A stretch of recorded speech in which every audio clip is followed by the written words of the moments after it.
What's happening, Wargamers? Welcome to the After Action Report for Hydra versus Midnight Suns. And oh my goodness, what a tight game. The attrition on both sides of the board there.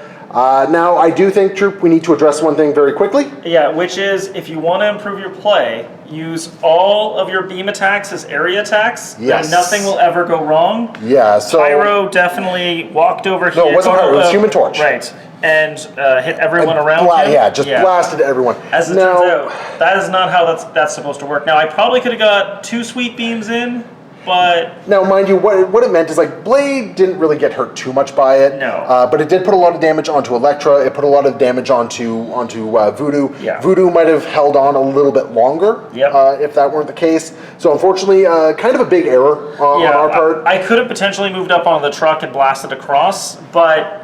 again, I would have been on the point. It would have had a bunch of other ramifications for it. So yeah. So unfortunately, this is a game with an asterisk attached to it. Unfortunately, by the time we caught it, we had already moved too far ahead. The board state had changed very drastically.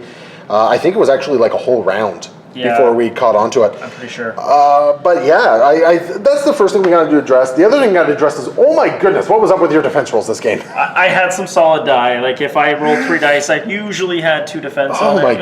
It was good. Goodness, the first like 3 rounds of the game, I just couldn't get anything through on you. That was frustrating.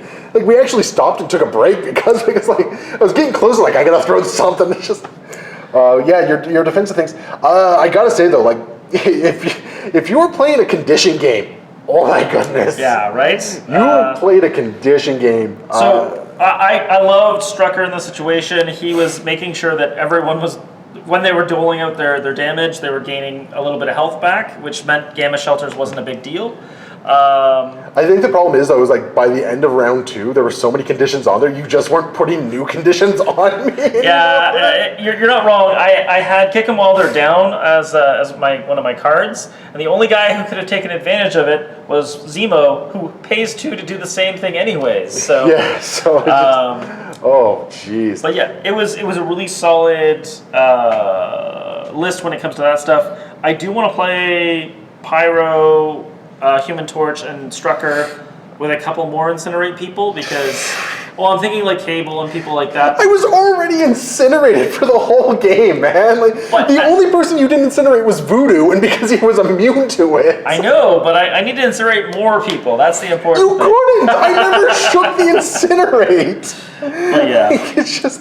Like, there was no point. I needed the actions for other things. But yeah, I did really think that they had a nice effect together. Unfortunately, it definitely feels like Pyro has the lion's share of the abilities in that team up. Pyro was rude that game, man. Pyro did some solid stuff, but Pyrotechnics was by far, like, I felt like I had 3 different places that I could have played it.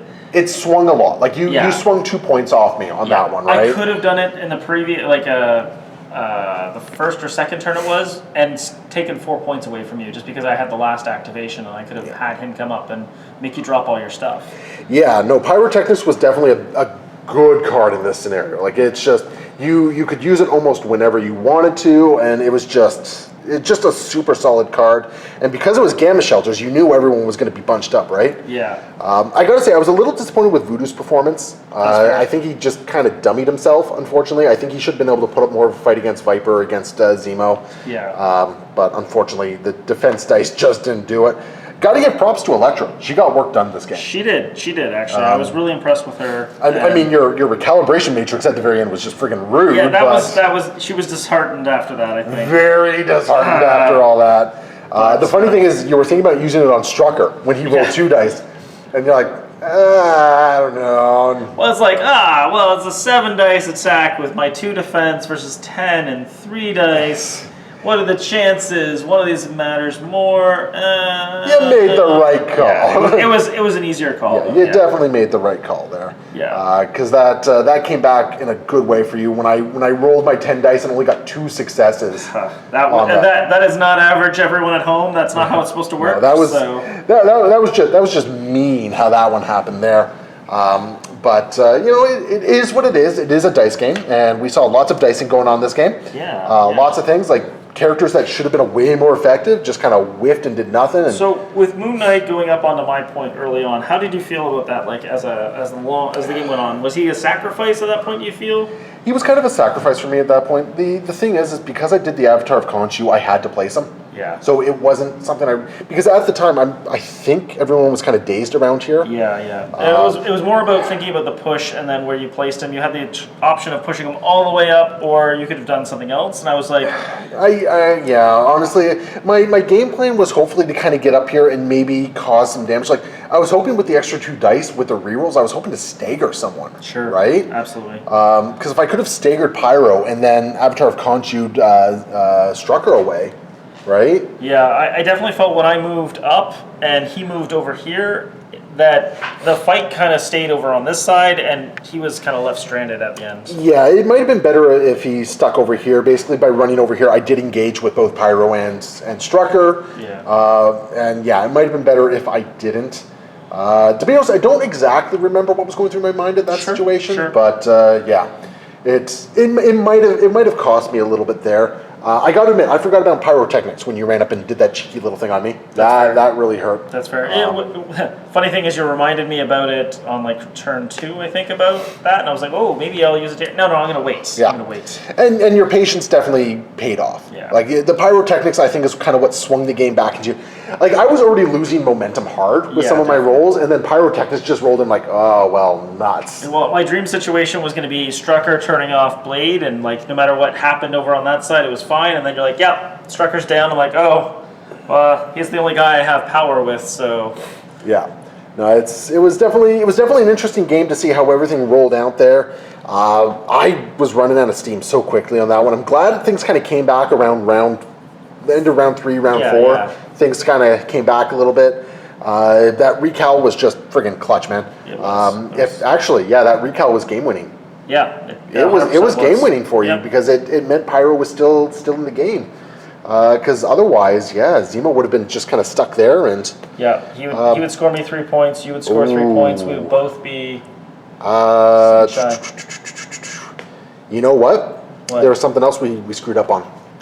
Did Zemo have a senator when he came up here? Yes. You made 2 move actions. No. Because you charged, and you... I charged, and I had my Steel Rush, which was Advance. Advance M. Okay, hopefully that doesn't count as a move action. Yeah. Okay, yeah, because you might be okay then. Yeah, I think I'm okay. Yeah, because only 1 move action per turn. I'm sure but yeah. Well, you couldn't charge twice anyway, but... Well, yeah, that's your opinion, man. Yeah. Wait, who do you think you are? Look. Yeah, right. Okay, yeah. Hopefully we did that one right because that would have been strangely game changing as well. Yeah, sure. Because that was voodoo on the line there. Absolutely. Yeah, I think you're right because I think the advance is not a move action.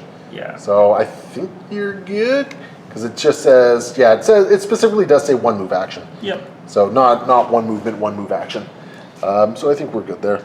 Awesome. All in all, like your list there was something very oppressive and demoralizing about seeing all those conditions. Yeah, I like as I'm doling them out, I'm like, this feels kind of mean, but yeah. I felt like I was playing a blue control deck, or you were playing a blue control deck against me, and I just wasn't being allowed to play in some cases. Yeah, it was like no, you got to pay 1 for that, pay 1 more for that. No, you can't do that one. So, but it was fun. Yeah, no, it was definitely fun.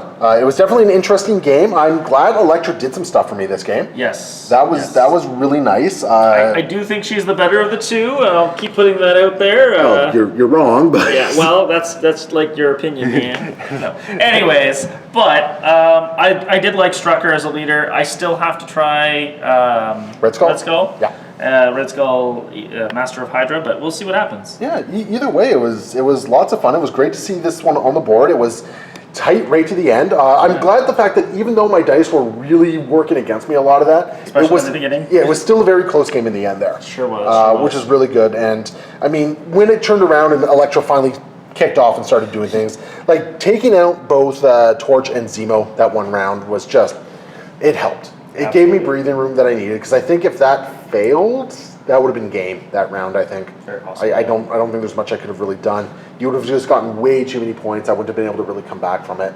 Yeah. Because that was the follow me turn, wasn't it? It was, yeah. Yeah, so if I had failed to do anything there, you would have had Zemo and Torch. 100%. So, I mean, Voodoo's down, and you take that objective, you take a whole bunch of Senators, you Pyrotechnics, do a whole bunch there. Yeah. That would have been a rough turn. Yeah, so. crazy turn. But anyway, there you go. Hopefully you guys enjoyed the game, even with the technical error we got in there. That unfortunately we caught a little bit late. But I'm sure many people have already yelled at us in the comments for that one. I will be working some overtime, kicking around on that one. But yeah, hopefully you enjoyed it. Leave your comments below. We will see you next time. And remember, if you want to support the channel, you can hit up the Patreon. It's $1 a month for all this wonderful, great content. And your support means the world to us. So if you decide to go over there, thank you so much for that. And if you just decide to keep watching, thank you so much for that as well. We love you anyway. And happy wargaming.